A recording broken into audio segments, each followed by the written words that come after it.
I think, first of all, we're the first pure luxury manufacturer that has launched hybrids, and the Bentayga was the first. The Flying Spur is the next car that we're launching with a hybrid powertrain last week, in fact. The Bentayga, from a standing start, we expected about 15% of sales to be hybrid. Last year, it was over 20, and the vehicle wasn't available for the full year because we launched it in spring.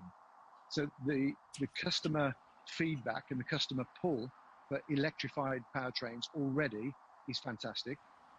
We're the first there with hybrids, and we're going to be the first there with full battery electric vehicles, and first there with a full portfolio of only electric.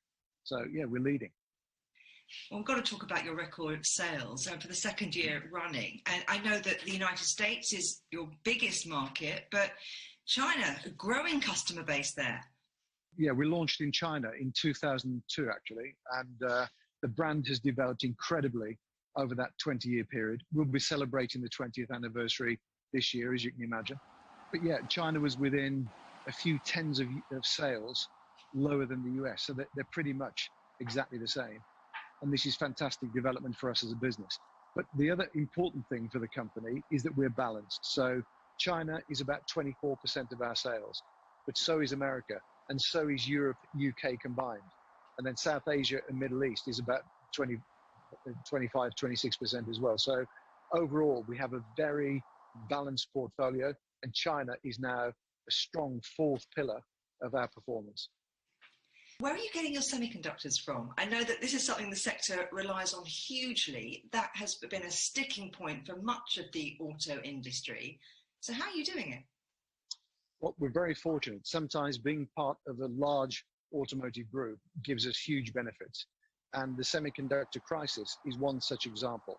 So as a company, we would build circa 10, 11 million cars a year as a group, sorry, not Bentley. Bentley, 14,600 roughly last year. So if you take the total car market around the world, we're a tiny part of it. And fortunately, the supply of semiconductors to Bentley has been prioritized within the Volkswagen Group. So as we say, touch wood, so far, we've had no loss of production, no stop of production, or loss of sales as a result of semiconductors. And that's a very privileged position. It has been a couple of unprecedented years, big challenges. What might not stop you in your tracks, but hold up the big plan? I think, first of all, semiconductors in the short run are still a concern. We know that from a global perspective, there's not endless supply, and it nowhere meets the demand from all new tech industries. And if we look at the way that our cars will become way more complex in the future, with autonomous capability, more connectivity, and more digital content for the consumer to enjoy on a daily basis, this will even increase demand versus today. So it's not just a tactical short-term issue, that's a mid-term issue as well that we have to watch very carefully. Secondly, if we look at car markets, now, COVID initially had a major negative impact on car markets. The rebound has been incredible. The question is, how long does the rebound continue, and will it normalize again?